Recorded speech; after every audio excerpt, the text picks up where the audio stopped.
Okay, now we are going to work the additional practice problems for Chapter 3 in chemistry.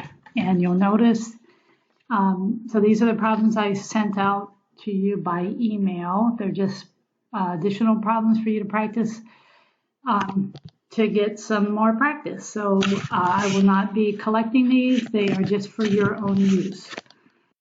And you'll notice at the top of that page that you're given some information. So you're given the conversion for AMUs to grams, you're given the speed of light, and you are given Planck's constant, which is signified by the letter H. Okay, so Chapter 3, additional practice problems. Number 1, what is the average mass? What is the mass of the average potassium atom in grams? Okay, so the first thing you need to know is that the abbreviation for potassium is K. And then if you go to your periodic table of the elements and find K, you will see that it has the number 19 above it, and below it, it has the number 39.10. Okay, so the 19 above it is its atomic number.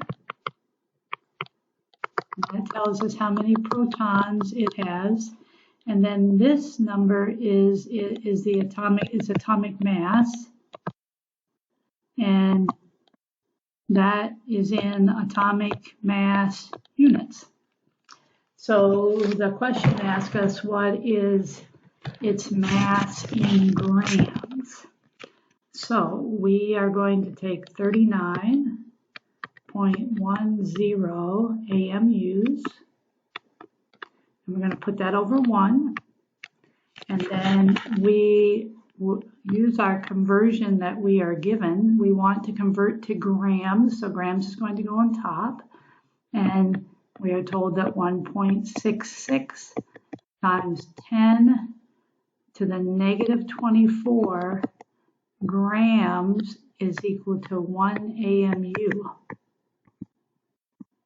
Okay, so AMUs are going to cancel, and the units that we will be left with is grams. So 39.10 times 1.66 raised to the negative 24 power is going to give us, with 3 significant figures, you will get 6.49 times 10 to the negative 23 grams. So the mass of an average potassium atom in grams.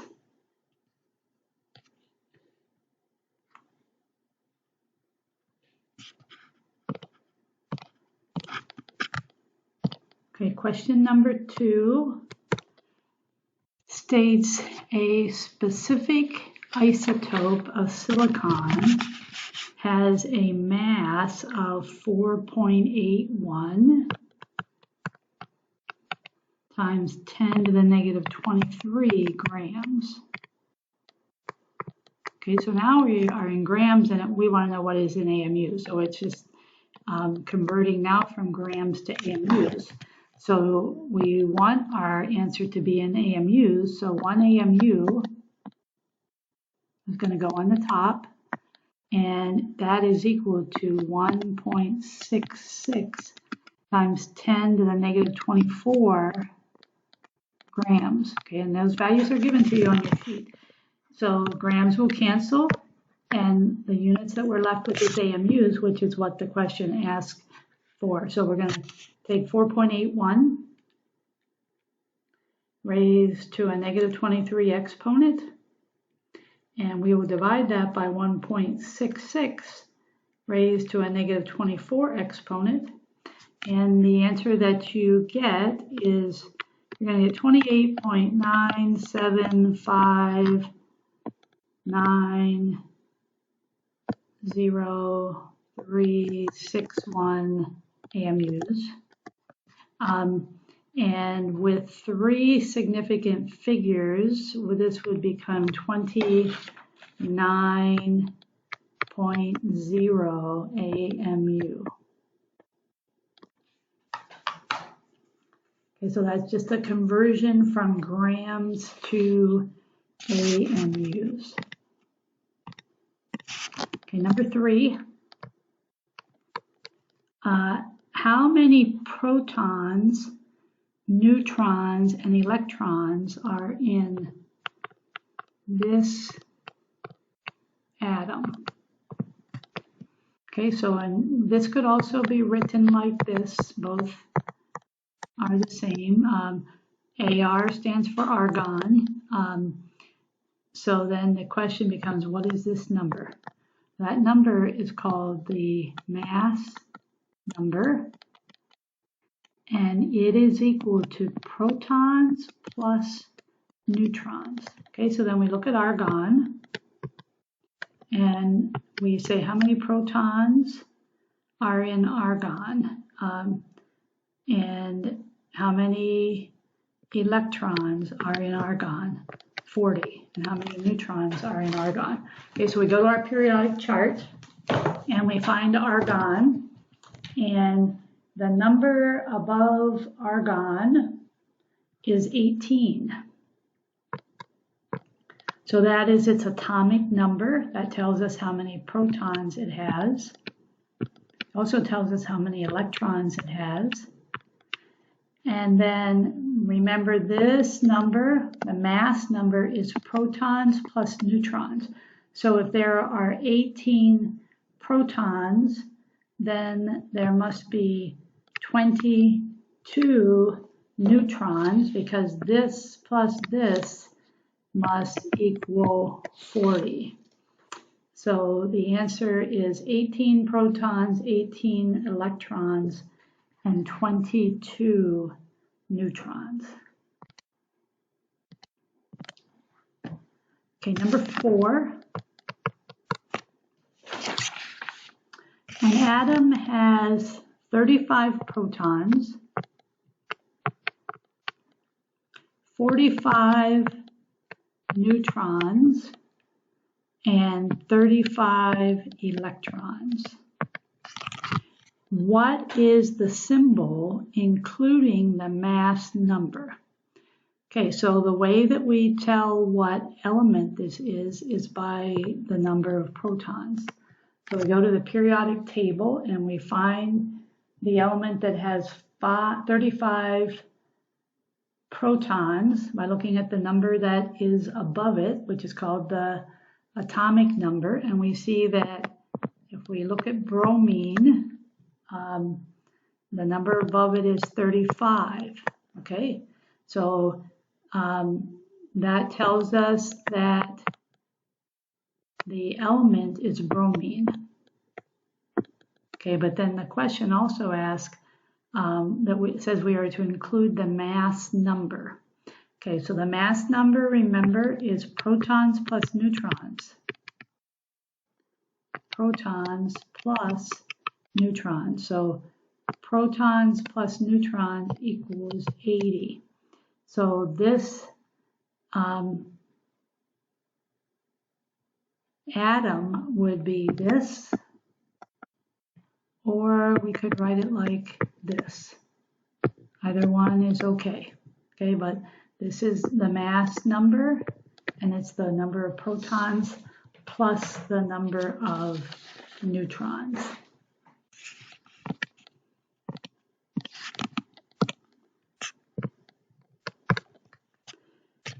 Number 5, light has a wavelength of 34.4 nanometers. And we're asked 2 things. First of all, we are asked, so this is its wavelength. So we are asked, what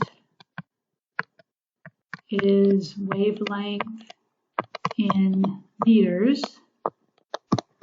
And we are asked, what is frequency? Okay, so those are the two questions that we're asked on number 5. Let's start with the first one. What is its wavelength in meters? And I guess this is not given at the top of your page, but you'll be given it on a test. 1 nanometer is equal to 1 times 10 to the negative 9 meters. Okay, so that's a conversion that you will be given on your test. So then it's just a matter of converting the nanometers to meters. So 34.4 nanometers. That's what we're converting, so that's going to go over 1. We want our answer to be in meters, so this will go on top. 1.01 times 10 to the negative 9 meters is equal to 1 nanometer. Okay, so nanometers are going to cancel, so then you just multiply across the top. 34.4 times 1 raised to the negative 9 exponent. And you will get 3.44 times 10 to the negative 8 meters. Okay, so that's the answer to the first part of the question. What is its wavelength in meters? Okay, so I'm going to leave that part up there.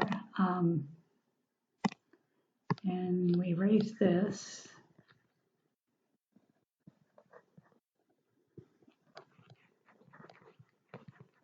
Okay, so this is wavelength in meters. And then the second part of the question is what is its frequency?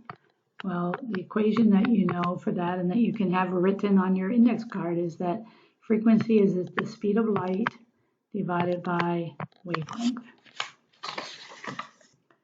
So the speed of light is given there at the top of the page. It's 3.00 times 10 to the 8th meters per second. And we'll divide that by the wavelength, which is what we calculated here. 3.44 times 10 to the negative 8, and that's in meters. Okay, so that's the wavelength that we calculated in meters. So now let's look at units first. So we have a meter divided by meter, meter on top, meter on bottom. Those are going to cancel. Meter divided by meter is 1. So the unit that you have is 1 over seconds, or 1 per second, which is a hertz. So 1 over second is equal to a hertz, and those are the units that we use for frequency. So 3 times 10 to the 8th divided by 3.44 times 10 to the negative 8 is going to give us, with 3 significant figures, you're going to get 8.72 times 10 to the 15, 1 over seconds, or 8.72 times 10 to the 15 hertz. Okay, so that's our answer right there for the second part of number 5.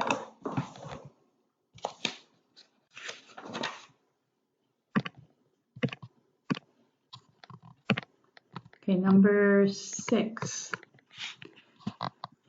Yellow light has a frequency, so we're given frequency of 5.1 times 10 to the 14 hertz.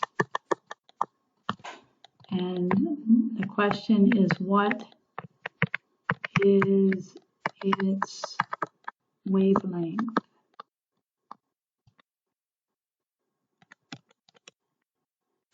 Okay, so again, frequency, the only equation we have for frequency that looks at the relationship between frequency and wavelength is that frequency is the speed of light divided by wavelength.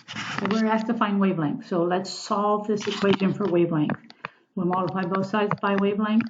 That gets rid of it over there. We have to, whatever we do to one side, we have to do the other side. Then to get wavelength by itself, we need to divide by f. Okay, so that gets rid of f on that side.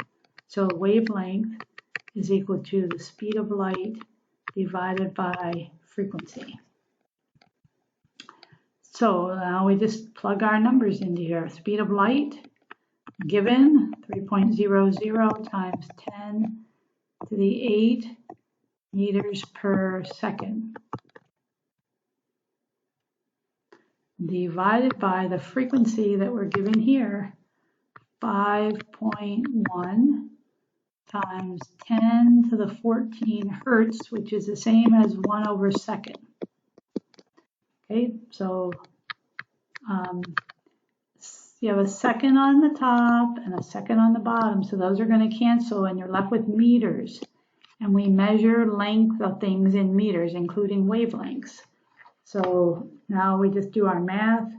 3 raised to the 8th power divided by 5.1 raised to the 14th power will give us,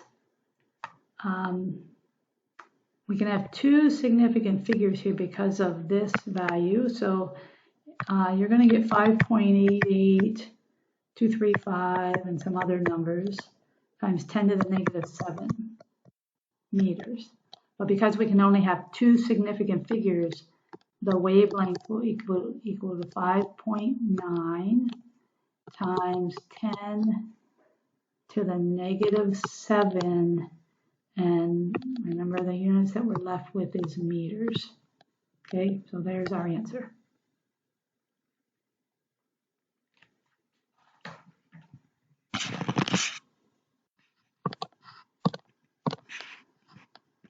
Okay, number 7. A light has a frequency, so we're given frequency as 5.94 times 10 to the 19 hertz. What is its energy?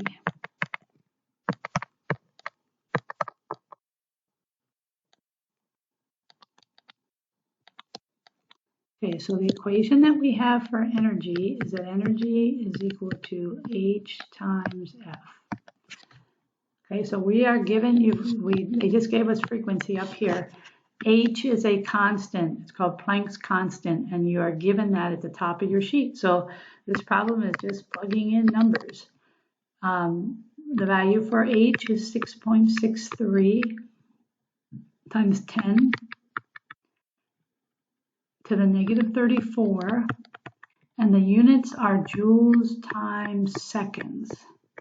And that might look strange, but you'll see why that is in just a moment. And then we're going to multiply that times frequency, which we were given. Frequency is 5.94 times 10 to the 19th hertz, and a hertz is a 1 over a second. Okay, so I went ahead and wrote it as 1 over second so you can see what happens to the units. Here's a second on top and a second under the line, second on bottom. So the seconds cancel. So our units are joules, and those are the units that we use for, those are the units for energy. So we do the math here, 6.63 raised to a negative 34 power.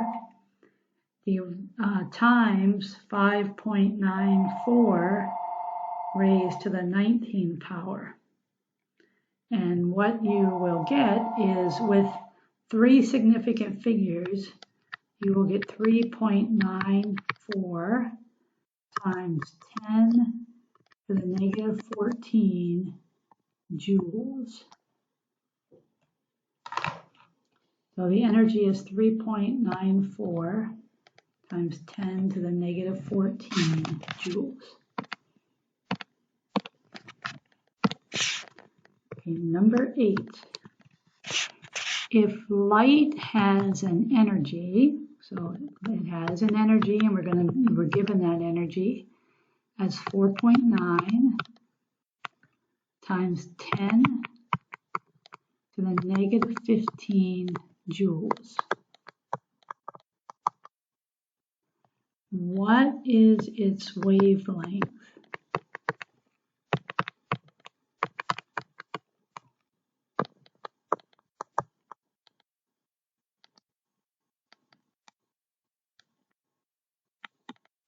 Okay, what is its wavelength? So if we look at the equation that we have for energy, energy is equal to Planck's constant times frequency. So we're given energy, and we're given Planck's constant is a constant that you're given. So we could solve for frequency, but that's not what they asked for. They ask us for wavelength. However, we know that frequency is equal to the speed of light divided by wavelength. So if we can determine the frequency, then we could use that frequency value to determine the wavelength. Okay, so let's start with that.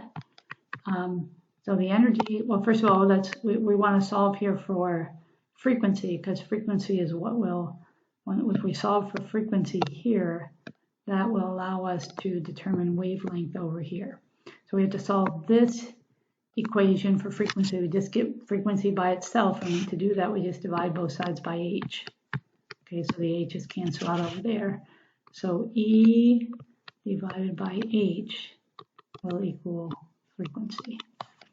So E, we were given 4.9 times 10 to the negative 15 joules.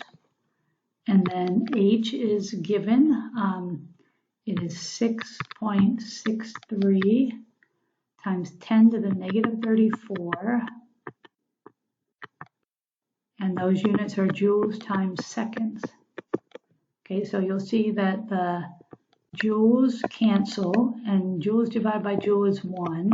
So it's 1 per second, which is a hertz, and that is the unit for frequency.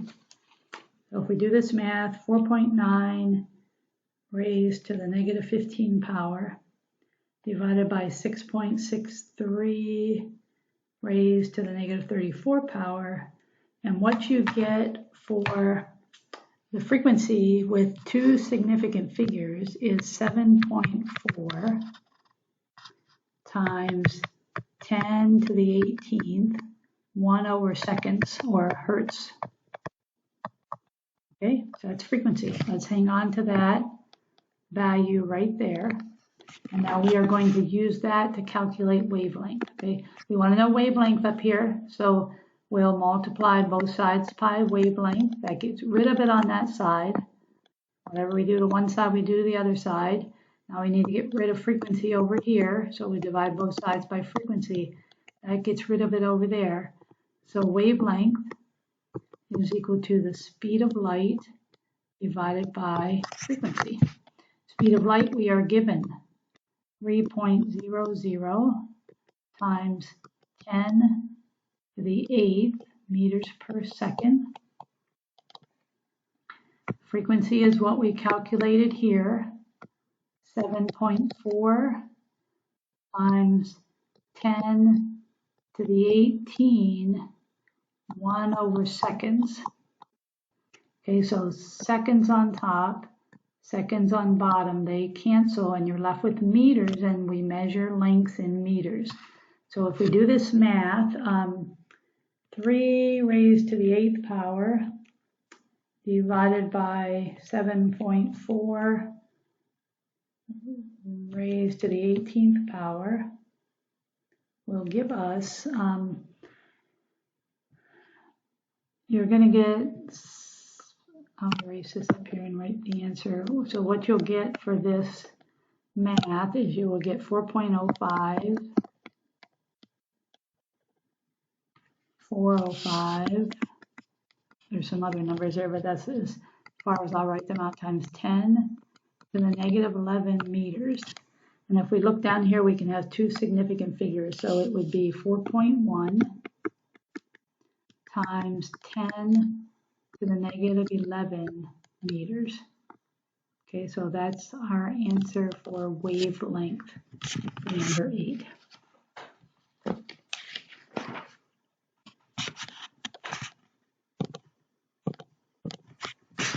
Okay, number 9, last one.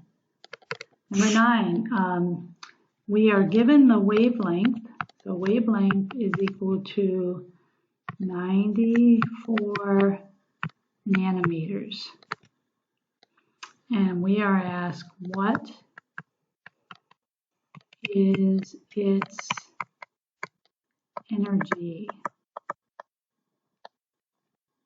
Okay, so again, the equation that we know for energy is that energy is equal to H times F. Okay, so H is a constant. We don't know F, but we know wavelength. If we know wavelength, frequency is equal to the speed of light divided by wavelength. So since we know the wavelength, we can get the frequency, and then once we know frequency, we can plug it into this equation to get the energy. Okay, the only thing that we have to do first, however, is that these equations that we deal with are in meters. So we got to convert those 94 nanometers to meters. So 94 nanometers, that's what we're converting, so that goes over 1. And we want to end up with meters, and the conversion is that 1 times 10 to the negative 9 meters is equal to 1 nanometer. Okay, so nanometers cancel. So 94 times 1 raised to the negative 9 power. So this is 9.4 times 10 to the negative 8 meters. Okay, that's our wavelength. Okay, so then we can plug that wavelength into this equation to determine the frequency. So frequency is equal to the speed of light. We're given that.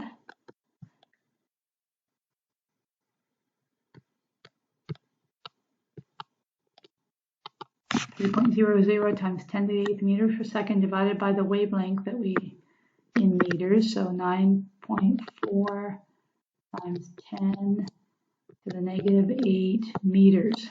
Okay, so meters divided by meters, and meter is 1. So the frequency is going to be 1 over seconds or hertz. So 3 raised to the 8th power divided by 9.4 raised to the negative 8th power will give us, with 2 significant figures, we will have 3.2 times 10 to the 15, 1 over seconds or hertz, same thing. Okay, so that is our frequency. Now that we know the frequency, now we can use our energy equation to determine the energy. So energy is equal to H times F. H is given, it's at the top of the sheet, 6.63 times 10 to the negative 34 joules times seconds. And then we multiply that times the frequency that we calculated down here. So here's our frequency. Frequency is 3.2 times 10 to the 15 hertz, which is hertz is 1 over second. Okay, so seconds are going to cancel. You're left with joules, and that's the unit for energy.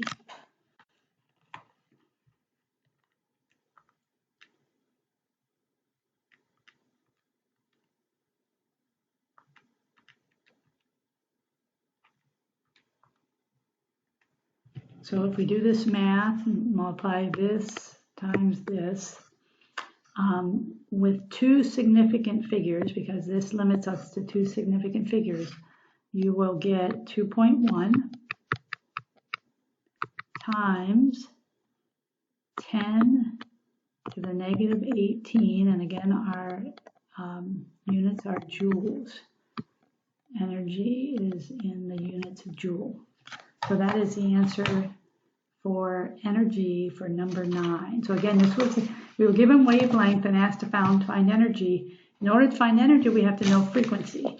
So we used the wavelength to determine frequency using this equation. Once we knew frequency, then we could just plug that frequency into this equation to get the energy, because H is a constant and is given to us. Okay, so that is it for the additional practice problems for chemistry chapter 3.